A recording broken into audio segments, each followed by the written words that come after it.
जिन शासन सौभाग्य से हमने पाया है, तेरा हर एक सिद्धांत प्रभु हमें आज समझ में आया है। वितराग प्रभु इस जग को अब तेरा ही एक सहारा है, द्वार जो तेरे बंद हुए आँखों ने नीर बहाया है। जय जिनेन्द्र। परम पूज्य गुरुदेव नरेश मुनि तथा ओजस मुनि, આપના કોટી કોટી વંદન કે આપ અહીં પધાર્યા। અમારા અહોભાગ્ય કે આપ અહીં ધર્મ માટે અમને ધર્મનો લાભ દેવા પધાર્યા છો।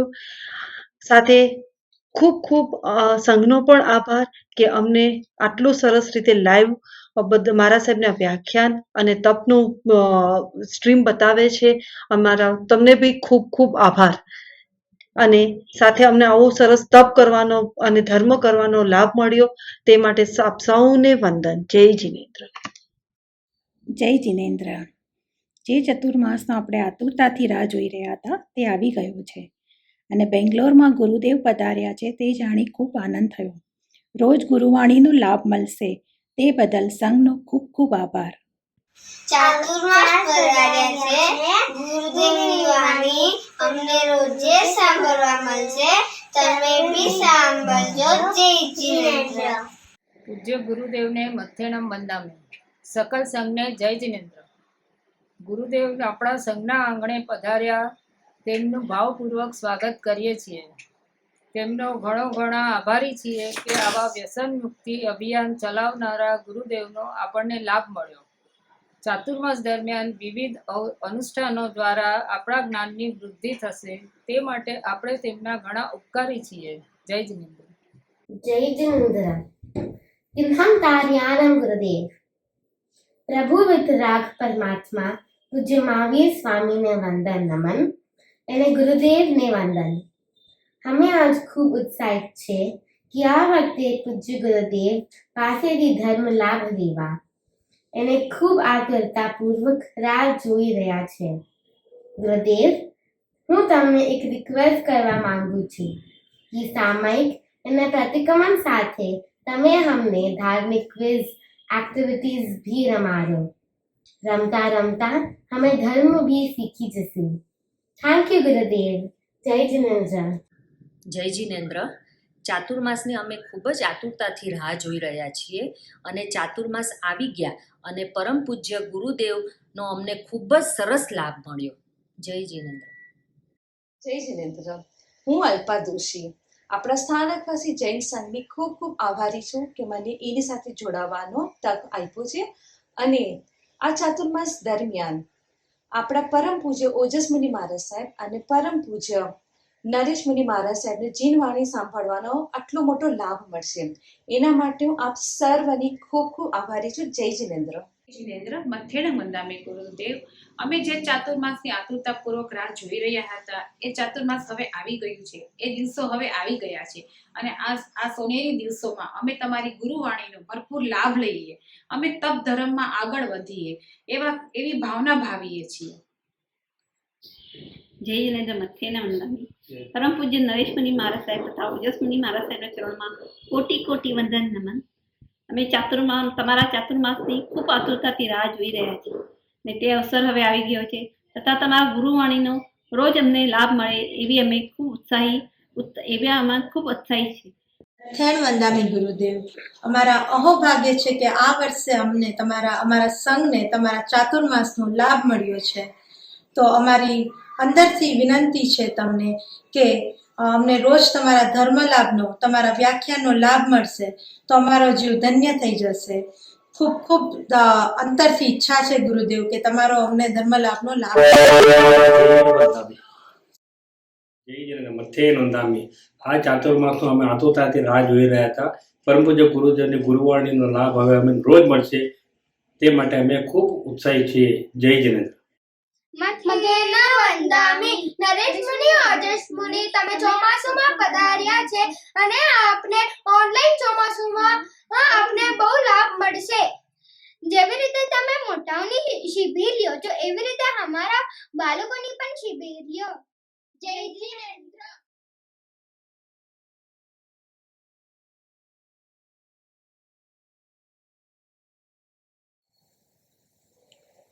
नमो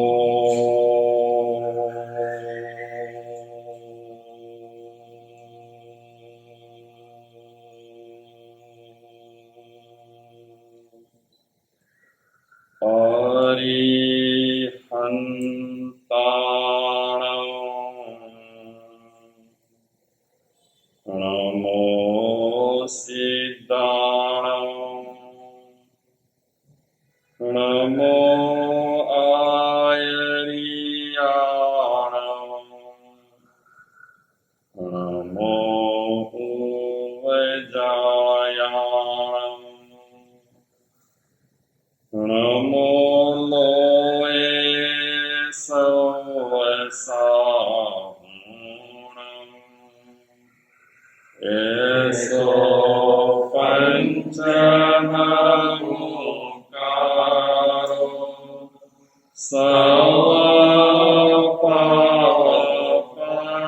सर्वपापप्रणाशनो मङ्गलानां च सर्वेषां परमं हवै मङ्गलम् नमो दुर्वाररागादि वैरीवारनिवारिणे अरहते योगिनाथाय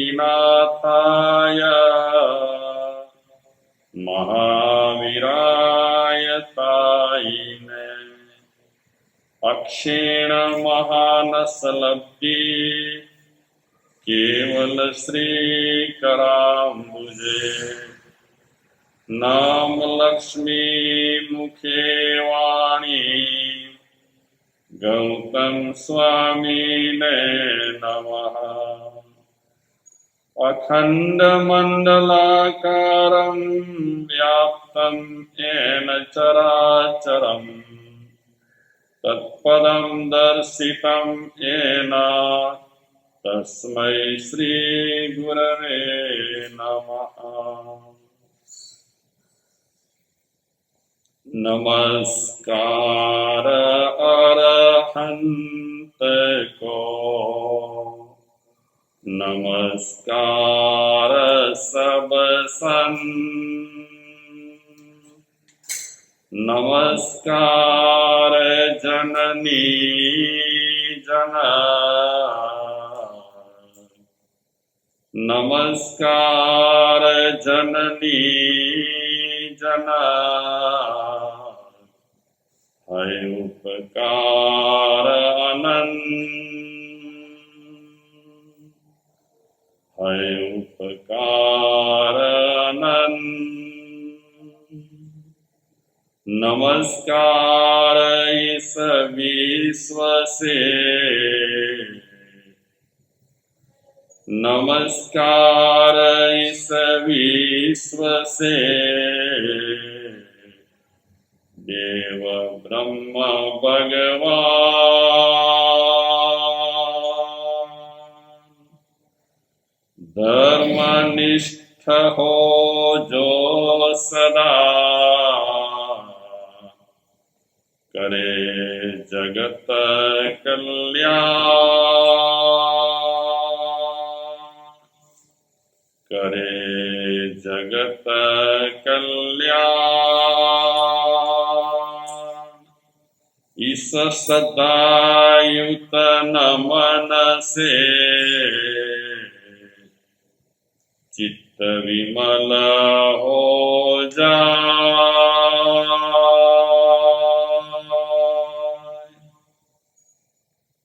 अहम भाव सब दूर हो अहम भाव सब दूर हो विनय भाव बर जाए विनय भाव बर जाए नमस्कार उनको करूं नमस्कार उनको करूं जो सम्यक संबोध,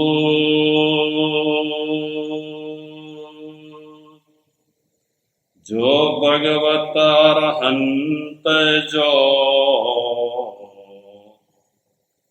जो भगवंत अरहंत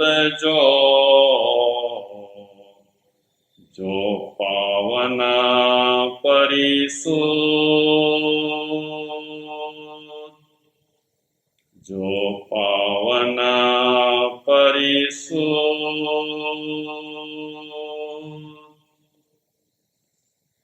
नमस्कार। વ્યાખ્યાનની શરૂઆત એક શ્લોકથી કરું છું. નરેષુ ચક્રી ત્રિદશેષુ વજ્રી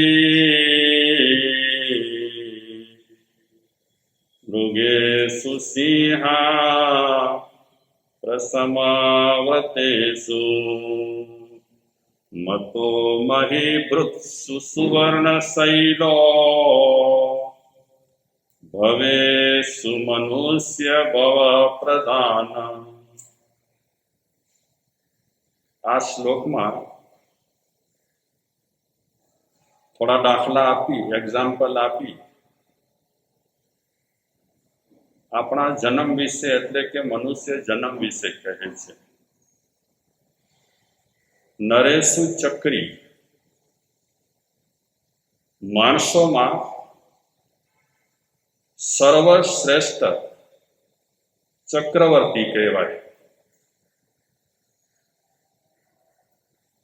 પ્રધાન કહેવાય.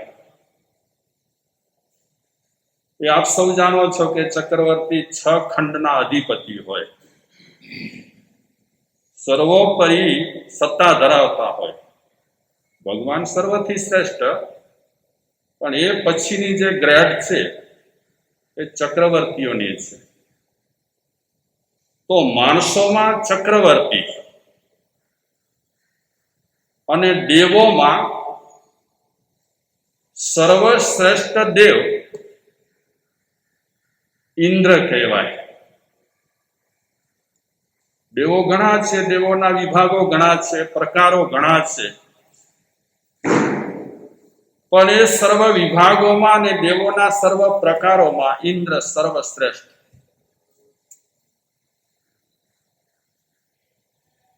ત્રીજી વાત કરે છે કે આ સૃષ્ટિ પર જાનવરો ઘણા છે, પશુઓ, પણ સર્વ પશુઓમાં શ્રેષ્ઠ પશુ, પશુઓનો પ્રધાન કહેવાય. એ પશુઓનો પ્રધાન પશુ કોણ છે? સિંહ. સિંહ પશુઓમાં પ્રધાન પશુ કહેવાય, એટલે તો જંગલનો એ રાજા કહેવાય. ત્રીજી વાત કરે છે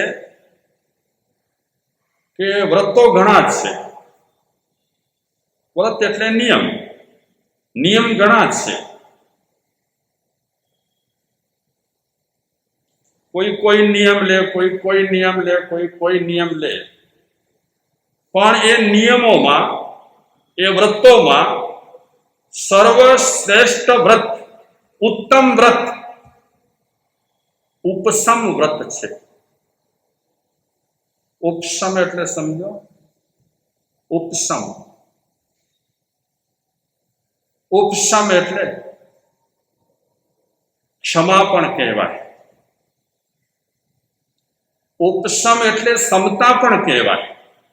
આપણે ગમે તેટલા ધર્મ કરતા હોઈએ કે ગમે તેટલા આપણે બીજા નિયમ પાડતા હોઈએ, પણ સર્વ નિયમોમાં, સર્વ ધર્મમાં શ્રેષ્ઠમાં શ્રેષ્ઠ ધર્મ હોય, શ્રેષ્ઠમાં શ્રેષ્ઠ વ્રત રહેલો હોય, પ્રધાન વ્રત રહેલો હોય તો સમતા છે. જીવનમાં સમતા આવે એટલે સમજી લેવાનું કે વ્રત આવી ગયા. સમતા ન હોય તો બધા વ્રતો અધૂરા કહેવાય. બધા છે શ્રેષ્ઠ જ છે, પણ સમતા છે એ સર્વશ્રેષ્ઠ વ્રત રહેલો છે. પછી દાખલો આપે છે કે આ પૃથ્વી પટ પર પર્વતો ઘણા છે, નાના મોટા કઈ પર્વતો રહેલા છે, પણ એ સર્વ પર્વતોમાં પ્રધાન પર્વત રહેલો હોય, શ્રેષ્ઠ પર્વત રહેલો હોય તો સુવર્ણ શૈલો. કયો છે? સોનાનો પર્વત કહેવાય. કયો હશે? સુવર્ણ શૈલો. બહુ માથાકૂટમાં નથી પડવાનું, આપણને બહુ ટેન્શન ન લેજો. સુવર્ણ શૈલો મતલબ કે આપણે અત્યારે સર્વ પર્વતોમાં શ્રેષ્ઠ પર્વત મેરુ પર્વત કહીશું. બીજા નાના મોટા પર્વતો ઘણા છે, પણ મેરુ પર્વત એ પ્રધાન પર્વત રહેલો છે, શ્રેષ્ઠ પર્વત રહેલો છે. આ બધા દાખલા આપી કરી કે માણસોમાં ચક્રવર્તી પ્રધાન, દેવોમાં ઇન્દ્ર પ્રધાન, જાનવરોમાં પશુઓમાં સિંહ પ્રધાન, વ્રતોમાં ઉપસમ વ્રત સમતા વ્રત પ્રધાન, પર્વતોમાં મેરુ પર્વત પ્રધાન. એ રીતે જે મુદ્દાની વાત કરવા માંગે છે એ મુદ્દાની વાત કરતાને કહે છે ભવેશુ મનુષ્ય ભવ પ્રધાન. જેટલા ભવ રહેલા છે એ બધા ભવોમાં પ્રધાન ભવ હોય, સર્વશ્રેષ્ઠ ભવ હોય, ઉત્તમ ભવ હોય તો આ મનુષ્ય ભવ. આમ તો તિર્યંચ ભવ પણ કહેવાય, દેવ ભવ પણ કહેવાય, નરક ભવ પણ કહેવાય. પછી આપણે આપણી ભાષામાં કહીએ કે તિર્યંચ ગતિ, દેવ ગતિ, નરક ગતિ. એ બધી ગતિઓમાં, એ બધા ભવોમાં શ્રેષ્ઠમાં શ્રેષ્ઠ ભવ રહેલો હોય તો કયો ભવ છે? મનુષ્ય ભવ. આ વાત સાથે બધા સમજ છે, કોઈ વિરોધ નથી કરતા. આ વિશ્વમાં ધર્મો ઘણા છે, મતાંતરો ઘણા છે, પંથો ઘણા છે, એ પંથોના સંચાલકો ગુરુઓ પણ ઘણા છે. ગ્રંથો, પંથો, ગુરુઓ બીજી બધી બાબતોમાં કદાચ સહમત હોય પણ ખરા ને ન પણ હોય, પણ એક વાતમાં આ વિશ્વના તમામ ધર્મ, તમામ ધર્મના ગ્રંથો અને તમામ ધર્મ ગુરુઓ સહમત રહેલા છે, એક જ મતીવાળા છે. કઈ બાબતમાં? કે મનુષ્ય ભવ એ સારામાં સારો ભવ છે, મનુષ્ય ભવ શ્રેષ્ઠ ભવ છે, મનુષ્ય ભવ ઉત્તમ ભવ છે. કોઈ પણ ધર્મ, કોઈ પણ ધર્મના ગ્રંથો અને કોઈ પણ ધર્મ ગુરુઓ આ મત માટે વિરોધ કરતા નથી. બાકી વિધિ ક્રિયા કાંડો બધાના નોખા નોખા છે, અલગ અલગ છે કે નહીં?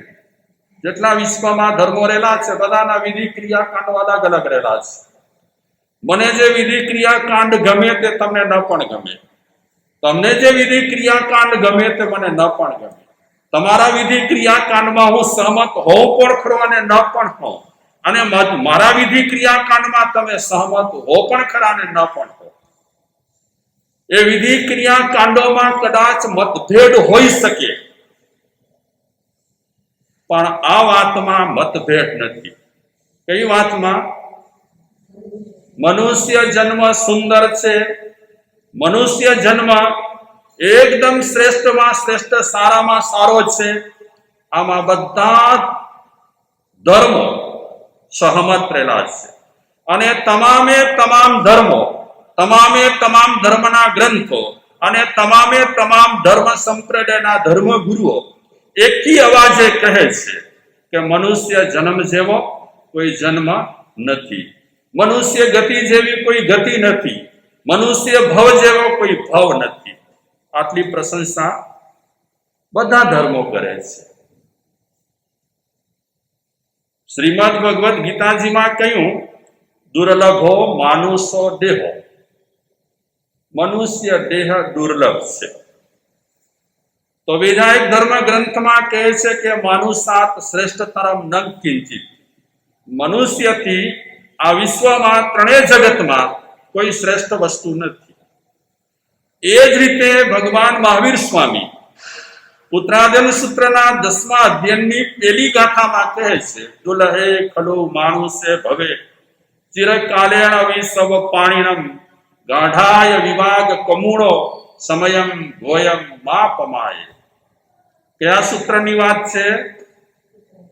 ઉત્તરાધન સૂત્રની વાત છે. ઉત્તરાધન સૂત્રમાં કહે છે ભગવાન મહાવીર, દુલ્લહે ખલુ માનુષે ભવે, મનુષ્ય ભવ એ ખરેખર દુર્લભ રહેલો છે. આમાં ખલુનો પ્રયોગ કર્યો છે. ખલુ પ્રાકૃત શબ્દ છે. ખલુ એટલે ખરેખર, એટલે એના પર ભાર મૂક્યો કે ખરેખર મનુષ્ય જન્મ દુર્લભ છે. ભાર ક્યારે મુકાય? કોઈ પણ વસ્તુ પર ભાર ક્યારે મુકાય? મને રસોડામાં આ ખપશે જ, એ તમે ભાર ક્યારે મૂકો? અતિ આવશ્યક હોય, અતિ જરૂરી હોય ત્યારે તમે ભાર મૂકો કે બીજા તમે કામ કરો કે ન કરો, પણ રસોડામાં આ કામ તમારે કરાવવું જ પડશે. કહો કે ન કહો?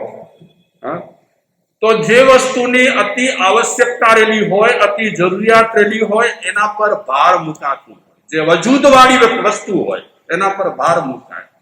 તો ભગવાન મહાવીર સ્વામી પણ એમ ન કીધું દુલહે માનુષ્ય ભવે, એમ ન કીધું દુલહે ખલુ માનુષ્ય ભવે, ખરેખર મનુષ્ય જન્મ દુર્લભ છે. હું થોડી શાસ્ત્રની વાત કરું, તમે મૂંઝાતા નહીં, આમસ્તા સમજવા માટે. ભગવતી સૂત્રમાં કહ્યું કે મનુષ્ય ભવ જીવને ક્યારે મળે?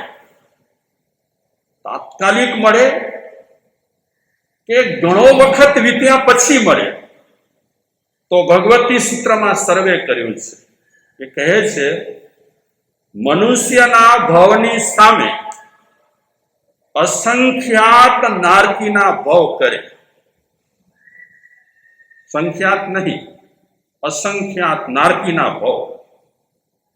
અને નારકીના ભવની સામે અસંખ્યાત દેવોના ભવ કરે.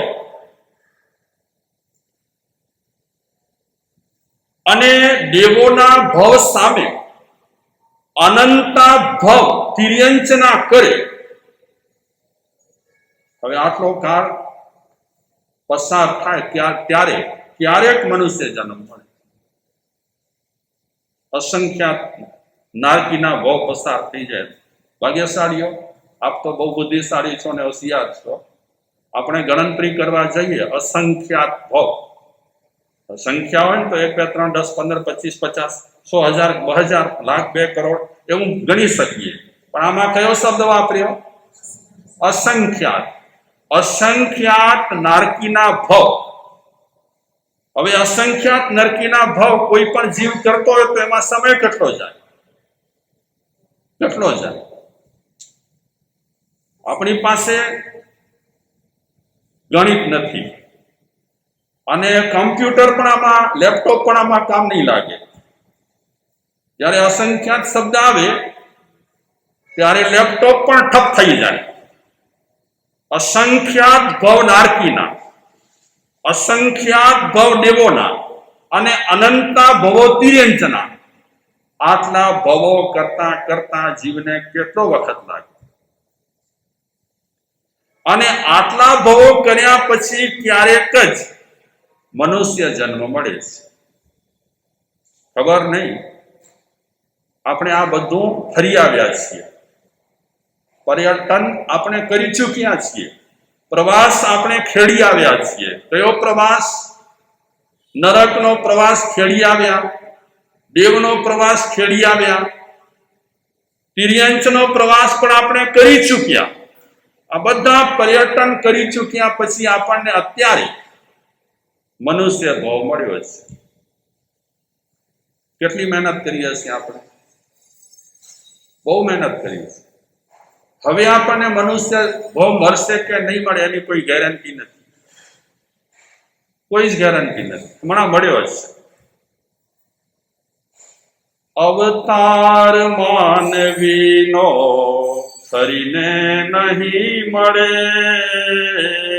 અવતાર માનવીનો ફરીને નહીં મળે, અવતાર માનવીનો ફરીને નહીં મળે, અવસર તરી જવાનો ફરીને નહીં મળે, અવસર તરી જવાનો, અવસર તરી જવાનો ફરીને નહીં મળે, અવસર તરી જવાનો ફરીને, અવતાર માનવીનો ફરીને નહીં મળે, અવતાર માનવીનો ફરીને નહીં. સુરલોકમાં એ ના મળે ભગવાન કોને, સુરલોકમાં એ ના મળે ભગવાન કોને, અહીં મળ્યા પ્રભુ તે ફરીને નહીં મળે, અહીં મળ્યા પ્રભુ તે ફરીને નહીં મળે, અવતાર માનવીનો ફરીને નહીં મળે, અવતાર માનવીનો ફરીને નહીં મળે. આ અવતાર એટલે કે મનુષ્ય અવતાર ફરીને મળે કે ન મળે એની કોઈ જ ગેરંટી નથી. હમણાં મળી ગયો છે. બીજા એક સ્તવનમાં પણ એવી જ વાત કરે છે, જેમાં આ સ્તવનમાં પ્રવીણ દેસાઈએ કીધું તેમ બીજો એક પ્રચલિત સ્તવન રહેલો છે. આપ સૌ કદાચ અવારનવાર ગાતા પણ હશો. માનવનો જન્મ મળ્યો, મહાવીરનો ધર્મ મળ્યો, આવો અવસર નહીં આવે પરિવાર, નહીં આવે પરિવાર. આ ગીતમાં પણ આ સ્તવનમાં પણ એ જ વાત કરી છે કે મનુષ્યનો જન્મ મળ્યો છે, ફરીને એ મળે કે ન મળે. તો આવો સરસ મજાનો જન્મ મળ્યો. આપણે 84 લાખ જીવાયોની વાત કરતા હોઈએ છીએ. 84 લાખ. આપ સૌને તો ખબર જ હશે કેટલા લાખ પૃથ્વીકાય, કેટલા લાખ અપકાય, કેટલા લાખ દેવકાય, વાવકાય, વનસ્પતિકાય, બેન્દ્રી, તેન્દ્રી, ચોરેન્દ્રી, પંચેન્દ્રી વગેરે. આમાં ટોટલ માર્યો 84 લાખનો. બીજી એક ગણતરી છે, એની જ અલગ રીતે છે. એ ગણતરીમાં કહે છે 11 લાખ કૃમિ. પછી તમે ટોટલ મારજો. 11 લાખ કૃમિ, 3 લાખ જલચર, 23 લાખ પશુ, 10 લાખ નામચર. એ ગણિત અલગ છે થોડો. 27 લાખ સ્થાવર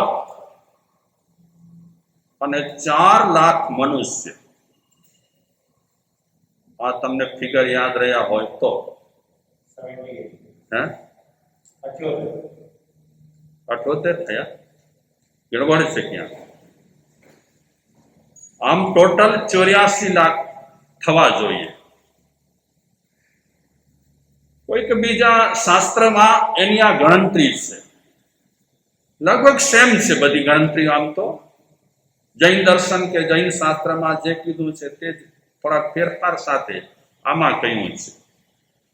પણ આમાં 4 લાખ મનુષ્ય કયા છે? મતલબ બીજી દ્રષ્ટિએ જોવા જઈએ તો મનુષ્યની સંખ્યા ઓછામાં ઓછી છે. બહુ ઓછામાં ઓછી. અને ભાગ્યશાળીઓ જે વસ્તુ ઓછી મળતી હોય ને એ શાયદ મોંઘી પણ હોય.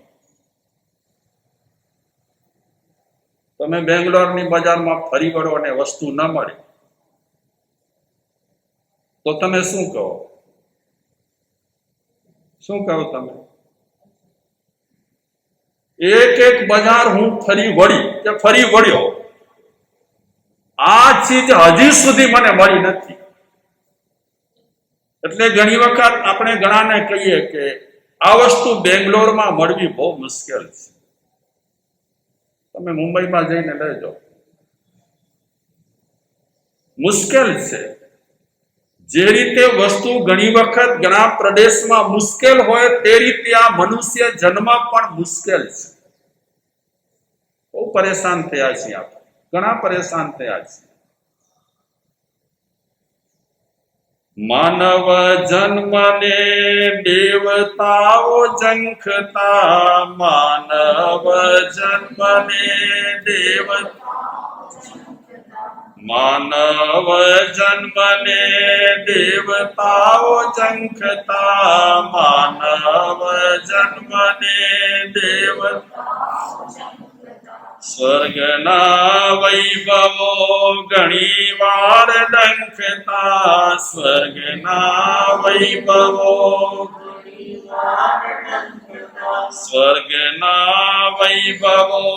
ઘણી વાર ડંખતા, સ્વર્ગના વૈભવો ઘણી વાર પ્રેમનો પ્રકાશ મળ્યો, ઉરનો ઉજાસ મળ્યો, પ્રેમનો પ્રકાશ મળ્યો, ઉરનો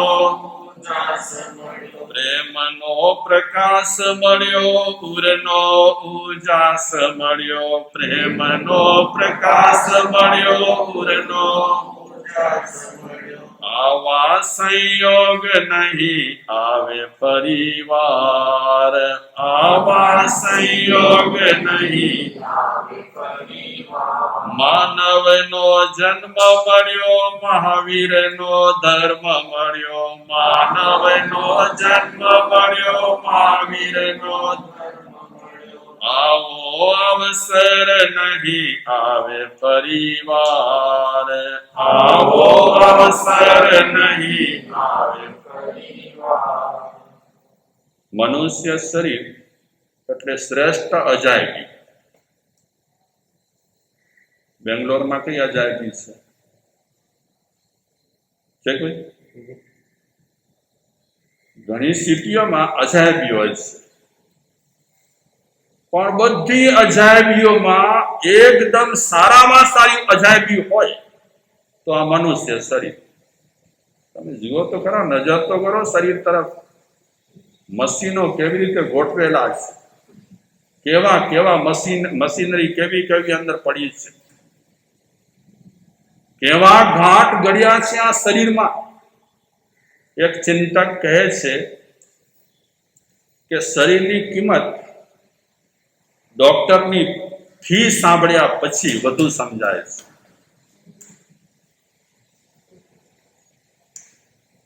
આપણે બીમાર પડીએ અને ન પડો બીમાર એવી પ્રાર્થના, પણ તે છતાં આ શરીર છે, બીમાર પડીએ અને લાંબા ટાઈમ સુધી બીમારી ચાલે અને ચેકઅપ ચાલુ થાય આપણા શરીરના, બે હાલ થઈ જાય આપણા, ન થાય?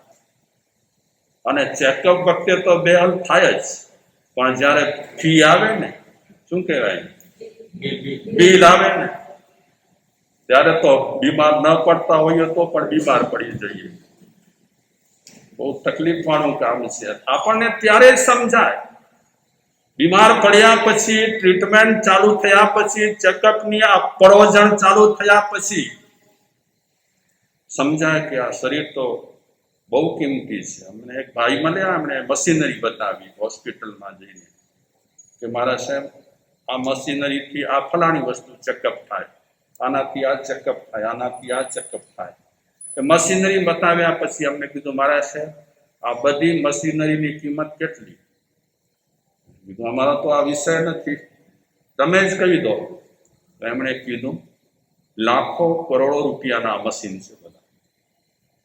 તમે વિચારો, આપણા અંગ અને ઉપાંગના ચેકઅપ માટે કરોડો કરોડો રૂપિયાના મશીન હોય. અંગના ચેકઅપ માટે, અંગ અને ઉપાંગના ચેકઅપ માટે આટલા મશીનો કિંમતી હોય તો આ મશીન કેટલો કિંમતી હશે? કેટલો હશે? બહુ જ કિંમતી છે.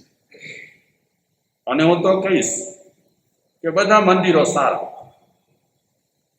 વિશ્વમાં જેટલા મંદિરો બન્યા છે કલા કારીગરી વાળા, બધા મંદિરો સારા, પણ બધા મંદિરોમાં સર્વશ્રેષ્ઠ મંદિર હોય, અતિ ઉત્તમ મંદિર હોય તો કયો મંદિર છે? આ દેહ એક મંદિર. આ મંદિર સર્વશ્રેષ્ઠ મંદિર છે. તમે કાન તરફ તો નજર કરો, કેવી કોતરણી છે. નજર તો કરો તમે, આ ગળવૈયો કેવો હશે. અને આપણે આટલા બેઠેલા છીએ, બધાના કાન એક સરખા નથી. બોલો, ક્યાંય તપાસ કરો તમે. આપણા બધાના કાન તર્યા છે, બધાના મોડલ અલગ. ગજબ છે ગળવૈયો. અને શરીરની ગોઠવણ જુઓ, આંખ જુઓ તમે કેવી સરસ. એ આંખ પર વળી પાંપણ પડે, કેવું બધું ગોઠવાયું છે. આપણે શું કરી શકીએ આમાં? આપણી કારીગરી આમાં કામ લાગે તેમ નથી. આ કારીગરી તો અજબ ગજબની છે. એટલે સર્વશ્રેષ્ઠ મંદિર હોય તો આપણું શરીર છે સર્વશ્રેષ્ઠ મંદિર છે. આનાથી ઊંચું કયું મંદિર હોઈ શકે? હા, કયું હોઈ શકે આનાથી ઊંચું મંદિર? એક વિચારક કહે છે, આ મંદિરની કિંમત અને આ શરીરની કિંમત અને આ ગતિની કિંમત આપણને ત્યારે સમજાય જ્યારે આપણે 3 ગતિના દુઃખો નજર સામે રાખીએ. 3 ગતિની તકલીફો જ્યારે નજર સામે રાખીએ ત્યારે આપણને આ ગતિ વિશે, આ ભવ વિશે, આ શરીર વિશે આપણને સમજાય કેટલું શરીર સરસ છે. તમે વિચારો, આ તિર્યંચ ગતિ આપણે લઈએ. તિર્યંચ ગતિ એટલે જાનવરો કેવા છે, શું હાલત છે એમની બિચારાઓની. કોઈ ખાવાનું આપે તો બિચારા ખાય, કોઈ પીવાનું આપે તો બિચારા પીએ. એકદમ પરતંત્ર ગતિ છે આ. અને તકલીફો કેટલી જાનવરોને. અને તેમાં પણ જ્યારે વ્યક્તિમાંથી દયા ઉઠી જાય ત્યારે જાનવરોની હાલત કેવી થતી હોય છે. તિર્યંચ ગતિને નજર સામે રાખવાથી આપણને ખબર પડે કે આ મનુષ્ય ગતિ કેટલી સરસ છે. અને એ રીતે નજર સામે નરક ગતિ રાખવાની કે કદાચ માની લો હું અત્યારે નરકમાં હોઉં તો મારી હાલત કેવી હોય. આપણે જોઈ છે કઈ ગતિ જોઈ છે આપણે? નરક ગતિ જોઈ છે. નહીં ગયા હોઈએ આપણે? મળી છે ઘણી વખત ટિકિટ મળી છે આપણને એ પ્રવાસની પણ. એ પ્રવાસ પણ આપણે ખેડી ચૂક્યા છીએ, યાદ નથી આપણને, સ્મૃતિ નથી આપણને. પણ એ નરક ગતિમાં આપણે હોઈશું ત્યારે આપણી હાલત કેવી હશે, કેવી હોય? પરાધીન, બિલકુલ પરાધીન. માર ફાર કાપમ કાપ ચાલુ જ પડ્યું હોય. વર્ણન સાંભળ્યું છે એ પ્રમાણે જઈ આવ્યા છીએ અને માર ખાઈ આવ્યા છીએ યાદ નથી, પણ બહુ તકલીફો સહન કરી. એટલે નરક ગતિ પણ પરાધીન ગતિ, બિલકુલ પરાધીન ગતિ.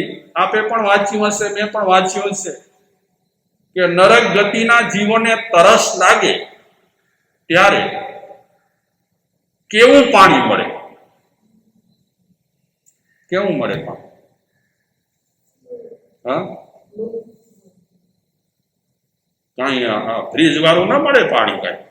હે, શરબત બરબત ના આપે કઈ પરમાધામી. ધગધગતો શીશો, ગરમા ગરમ શીશો, એ શીશાનો રસ નારકીના જીવને પકડી કરીને પીવડાવે, લે તને તરસ લાગી છે ને પી. હવે એક તો બિચારાની તકલીફ હોય અને એમાં આ રસ જાય શીશાનો, પરેશાન થઈ જાય, રાણા રાડ કરે, પણ સાંભળે કોણ? અહીંયા તો આપણા સગાવાલા છે. કોકને તમે ફોન કરી દો કે મને આ તકલીફ છે તો કદાચ દોડી પણ આવે, પણ ત્યાં કોને સમાચાર આપે અને કોને કહે કે મને આ તકલીફ છે? તો નરક ગતિને જ્યારે નજર સામે રાખીએ ત્યારે આપણને આ ગતિ વિશે અહેસાસ થાય કે કેટલી સ્વતંત્ર ગતિ છે, આ કેટલી સુંદર ગતિ રહેલી છે. અત્યારે તમને ભૂખ લાગે, શું કરો? એટલે મને પણ ભૂખ લાગે, આપણને અત્યારે ભૂખ લાગે તો આપણે શું કરીએ? હા, ખાઈ લઈએ ને. અને એટલી ખાવાનું મન થાય તો કોણ ના પાડનારું છે? હા, મેળવી શકાય કે ના મેળવી શકાય? બધું મેળવી શકાય. તમને પાઉં ભાજી ખાવાની ઈચ્છા થઈ, એ મળી જાય. આ ગતિ બહુ સ્વતંત્ર ગતિ છે. અગર આપણે કદર કરીએ, અગર આપણને કિંમત સમજાય તો બહુ સરસ ગતિ છે. જેવી હાલત તિર્યંચ ગતિમાં તિર્યંચોની, જાનવરોની છે, એવી નરક ગતિમાં નારકીના જીવોની હાલત છે. તો દેવ ગતિમાં શું બધું સારું છે? સારું છે બધું દેવ ગતિમાં? નથી બિલકુલ સારું. અને દેવ ગતિમાં બધું સારું હોય તો શું કામ એમ કહે કે દેવો પણ મનુષ્ય જન્મને ઈચ્છે છે, ઝંખે છે? માનવ જન્મને દેવતાઓ ઝંખતા, સ્વર્ગના વૈભવો ઘણીવાર ડંખતા. એમને સ્વર્ગના વૈભવો ડંખતા હોય, કાંઈક અધુરાશ હશે, કાંઈક ઓછપ હશે, તો જે દેવતાઓ મનુષ્ય જન્મને ઝંખી રહ્યા છે. એક નાનકડું દ્રષ્ટાંત છે, વૈદિક દ્રષ્ટાંત છે. બહુ તમે મગજ ન દોડાવતા દ્રષ્ટાંત સાંભળતી વખતે, સાંભળી લો ખાલી. જાબાલી ઋષિ થઈ ગયા. એમ કહેવાય છે એમની ઉંમર 1000 વર્ષની હતી. હોઈ શકે, એમાં કઈ નહીં. આપણને કપશે તો આપણને મળશે, પણ આપણે 50 વર્ષમાં થાકી જઈએ છીએ કે જીવો આવે ભગવાન ઉપર લઈ લે તો સારું. કંટાળી ગયા. 1000 વર્ષની ઉંમર જાબાલી ઋષિ. ખૂબ તપ કરે, ખૂબ તપ તપે. એટલો તપ તપતા, એટલી સાધના કરતા પુણ્ય બહુ ભેગા થઈ ગયા જાબાલી ઋષિના. અને એક વખતે સ્વર્ગ લોકમાંથી એમને તેડવા માટે વિમાન આવ્યું. આપણા માટે આવશે પછી વિમાન. પણ આ જાબાલી ઋષિ માટે આવ્યું. વિમાનમાંથી દેવતાઓ નીચે ઉતર્યા, હાથ જોડી જાબાલી ઋષિ સામે આવીને વિનંતી કરી કે આપનું આયુષ્ય પૂરું થઈ રહ્યું છે, અમે તમને તેડવા આવ્યા છીએ, તમે ચાલો અમારી સાથે, આ વિમાનમાં બેસો.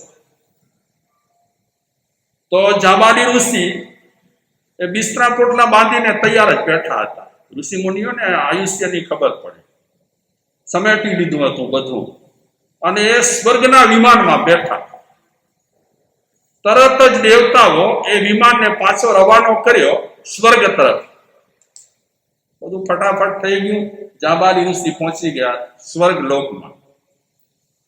તો દેવતાઓ જાબાલી ઋષિને સ્વર્ગ લોક આવ્યા પછી વિનંતી કરી કે હવે તમે નીચે ઉતરો, હવે તમારે આ સ્થાનમાં રહેવાનું છે, હવે તમારા માટે આ જગ્યા છે. તો જાબાલી ઋષિ કહે છે ઠીક છે, આપ તેડી આવ્યા છો અને આ જગ્યામાં મારે રહેવાનું છે, તો આ જગ્યાનો થોડો પરિચય મને કરાવો. મારે ટાઈમ પાસ કરવો હોય, અગર મારે થોડો આનંદ લૂંટવું હોય તો મારે શું કરવાનું? તો સ્વર્ગલોક, એના વર્ણન તો અજબ ગજબના છે કે નહીં? અને આપણે પણ કોઈ માણસ મરી જાય ત્યારે એમ જ લખીએ છીએ કે સ્વર્ગલોક થયું. મનુષ્ય લોકમાં ગયા એમ લખતા જ નથી ક્યારે. બહુ પ્યારું છે આપણને સ્વર્ગલોક. અને અત્યારે આપણે ધર્મ ધ્યાન પણ શેના માટે કરીએ છીએ? સ્વર્ગ મળે, બીજું શું? સ્વર્ગલોકમાં આવી ગયા છે. દેવતાઓ પરિચય આપે છે સ્વર્ગલોકનો કે આ સ્વર્ગલોક. એક બગીચામાં લઈ ગયા, ગાર્ડનમાં. તો સ્વર્ગલોકના ગાર્ડનમાં કઈ ખામી હોય? એવા ઝાડ, એવા ફૂલ, સુગંધી. બેંગ્લોર ભલે ને ફૂલોની નગરી કહેવાય, એનાથી વધી જાય એવા બગીચામાં ફૂલો હતા, એટલા સુવાસિત, મધુર, મીઠી સુગંધ. તો દેવતાઓ બધું બતાવે છે કે તમારે ટાઈમ પાસ કરવું હોય, મનોરંજન કરવું હોય તો એનું સ્થળ પણ તમને બતાવીએ તો એ સ્થળે પણ લઈ ગયા. આ બધું પરિચય કરાવતા કરાવતા કરાવતા હવે વિનંતી કરી કે આટલું છે બધું જોવા જેવું કે ટાઈમ પાસ કરવા જેવું, રહી જાઓ તમે અહીંયા. જાબાલી ઋષિ કહે કે આયુષ્ય પૂરું થયું છે, તમે મને અહીંયા તેડી આવ્યા છો, સ્વર્ગલોકનો તમે મને પરિચય કરાવ્યો. મારે પૂછવું એ છે કે હું મનુષ્ય લોકમાંથી આવ્યો છું, એટલે અત્યારે મારા મગજમાં એ મનુષ્યનું બધું ભમ્યા કરે છે. તો મને અત્યારે પ્રભુ ભજન કરવાની ઈચ્છા થાય, સત્કર્મ કરવાની ઈચ્છા થાય, સારા સારા માનવતાના કામ કરવાની ઈચ્છા થાય. તો સ્વર્ગલોકમાં એવું કાંઈ ખરું? દેવતાઓ કહે સ્વર્ગલોકમાં કાંઈ ન હોય એવું. અહીંયા તો મનોરંજન, બસ આનંદ કરો, મોજ કરો, બીજું કાંઈ નહીં સ્વર્ગલોકમાં. આ તો તમે મર્ત્ય લોકમાંથી આવ્યા છો એટલે તમને ભક્તિના વિચાર આવે છે. મર્ત્ય લોકમાંથી તમે આવ્યા છો એટલે તમને સત્કર્મ માટે વિચાર આવે છે. પણ થોડો ટાઈમ તમે સ્વર્ગલોકમાં રહેશો ને તો બધું ભૂલી જશો.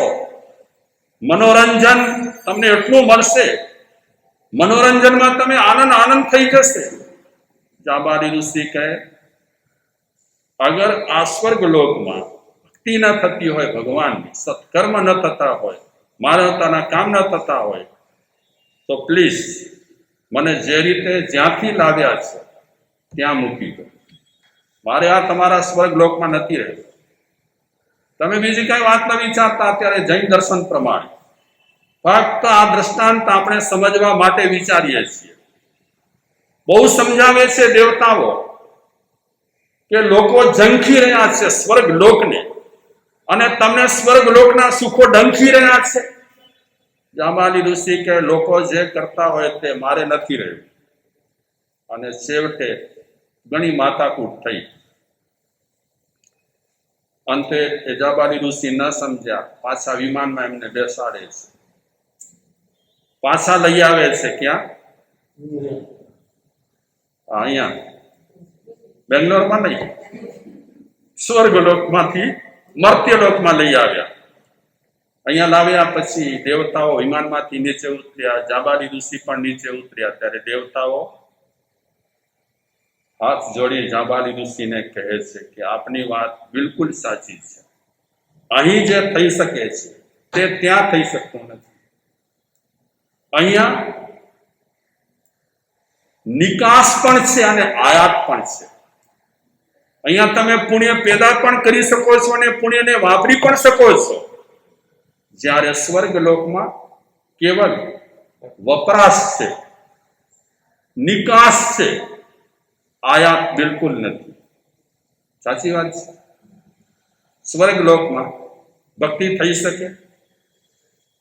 આપણે સાંભળ્યું છે તે પ્રમાણે સ્વર્ગલોકમાં દેવો કે ઇન્દ્રો પરમાત્માની ભક્તિ કરવા માટે આવતા હોય છે, તે છતાં પણ એમને અધુરાશ લાગતી હોય છે, કઈ ખામી જણાતી હોય, અને એમને ખટકતું હોય કે મનુષ્ય જે કરી શકે છે તે અમે કરી શકતા નથી, અને મનુષ્ય પાસે જે સત્કર્મ અને ભક્તિ કરવાની તાકાત છે તે અમારી પાસે નથી. તમે વિચારો આ દ્રષ્ટાંત ખોટો છે કે સાચો છે કે પરોજણમાં આપણને નથી પડવું, પણ એ પ્રસંગ આપણને એમ કહેવા માંગે છે કે જે સ્વર્ગલોકમાં નથી થઈ શકતું તે આ મર્ત્યલોકમાં થઈ શકે છે. કરીએ ના કરીએ બે નંબરની વાત છે, પણ અહીંયા બધું થઈ શકે તેમ છે. મબલક પુણ્યની પેદાશ ક્યાં થઈ શકે? મબલક આપણને પુણ્ય પેદા કરવા હોય તો ક્યાં થઈ શકે? હા, આ મનુષ્ય લોકમાં. એટલે છેલ્લી વાત કરું, ગીલા ન કર, ગીલા ન કર. ગીલા એટલે સમજો, અફસોસ ન કર. गीला न कर, यह न दिया, यह न दिया, वह न दिया। गीला न कर, यह न दिया, वह न दिया।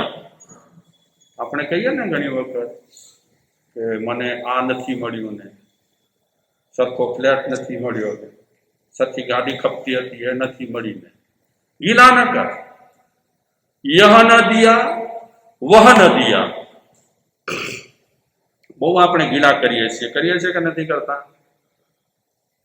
उसने मुझको इतना दिया, उसने मुझको इतना दिया।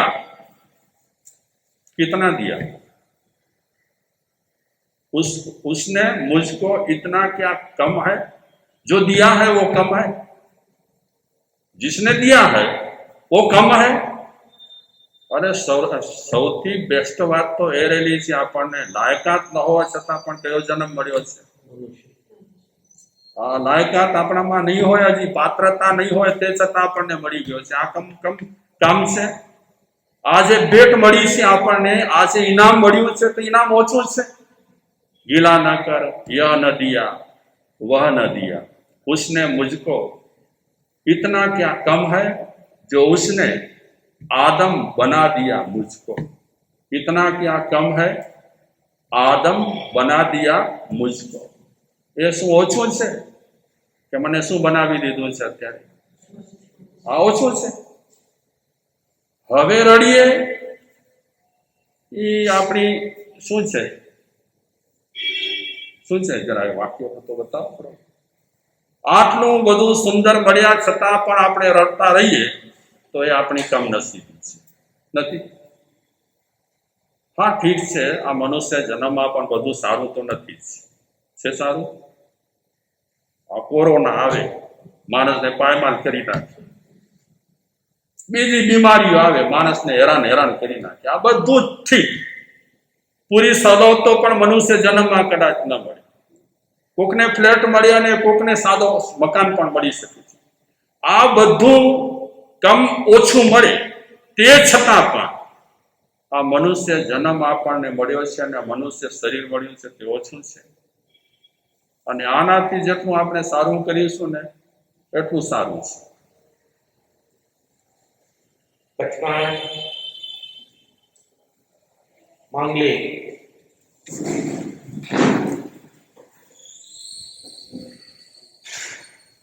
चतारी मंगलम अर्यंता मंगलम सिद्धा मंगलम साहु मंगलम केवली पनतो धमो मंगलम। चतारी लघुत्तमा अर्यंता लघुत्तमा सिद्धा लघुत्तमा साहु लघुत्तमा केवली पनतो धमो लघुत्तमो। बोलिए। चतारी शरणं पवज्जामि अर्यंता शरणं पवज्जामि सिद्धा शरणं पवज्जामि केवली पनतं धम्मं शरणं पवज्जामि। चार शरणादु करुणा वर्ण शरणु कोई जय भव्य प्राणी आदरे अक्षय अविचल पद हो।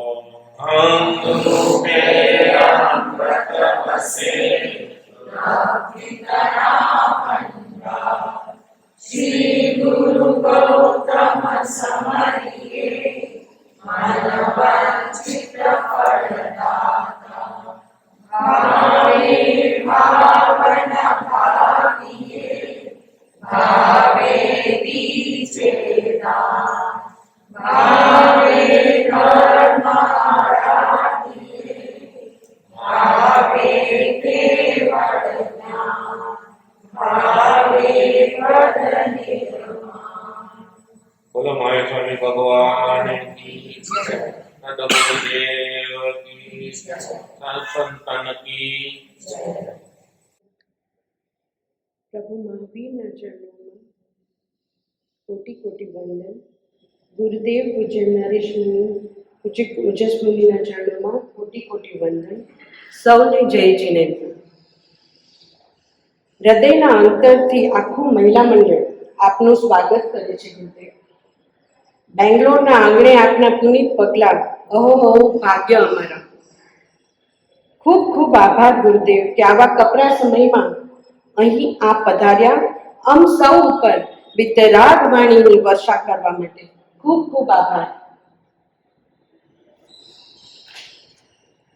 આખું મહિલા મંડળ આપનો ધર્મ લાભ લેવા માટે તત્પર છે અને આજે તો આપણે ખૂબ સરસ મનુષ્ય ભાવની સાર્થકતાનું ખૂબ સરસ રીતે સમજાવ્યું.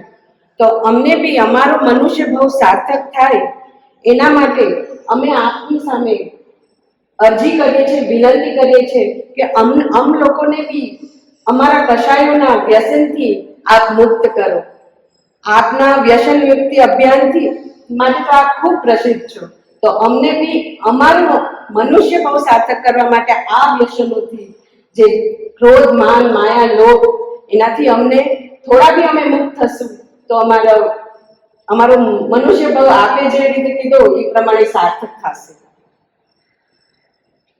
અમે સંઘનો અને રાજેશભાઈ તથા કમિટીનો પણ ખૂબ ખૂબ આભાર માનીએ છીએ આટલી સુંદર વ્યવસ્થા કરવા બદલ. આજે ઘણા સમય પછી અમે પ્રત્યક્ષ જીનવાણીનો લાભ લઈ શક્યા છીએ. તો આપ સૌનો પુરુષાર્થની ખૂબ ખૂબ અનુમોદના કરીએ છીએ. આ ચાતુર્માસ દરમિયાન આપના માર્ગદર્શન હેઠળ ધર્મના માર્ગમાં આગળ વધીએ અને કશાયોના વ્યસનથી મુક્ત થઈએ એ જ પ્રાર્થના. જય જય.